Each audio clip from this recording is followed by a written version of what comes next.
അങ്ങനെ മുംബൈയിലെ ഏറ്റവും ബെസ്റ്റ് മന്തി കണ്ടുപിടിച്ചിരിക്കുന്നു ഗായ്സ്. കൂടെ നല്ല കിടിലൻ അൽഫാമുണ്ട്.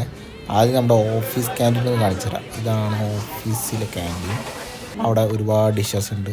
ഞാൻ നമ്മുടെ നാടൻ ഇഡ്ഡലിയും ചട്നിയും ഒരു സാമ്പാറും ഒക്കെ കൂട്ടി നല്ല ഫുഡൊക്കെ അടിച്ച് പണിയൊക്കെ എടുത്ത് ക്ഷീണിച്ച് പിറ്റേ ദിവസം നേരെ മന്തി ഷോപ്പ് എന്ന് പറഞ്ഞാൽ നമ്മുടെ നവി മുംബൈ ഭാഗത്തുള്ള, നവി മുംബൈ അല്ല, മുംബൈയിൽ തന്നെ ഏറ്റവും ബെസ്റ്റ് മതി. കണ്ട അൽഫാം കിടക്കുന്ന അത് കണ്ടറിഞ്ഞൂടെ, നല്ല കിടലൻ.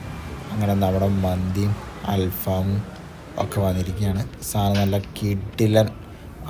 ഈ മുംബൈയിൽ ഞാൻ കഴിച്ചതിൽ വെച്ച് ഒരു 4 സ്ഥലത്തു നിന്നൊക്കെ ഞാൻ ട്രൈ ചെയ്തു. ഒക്കെ നല്ല ഷോക്കായിരുന്നു.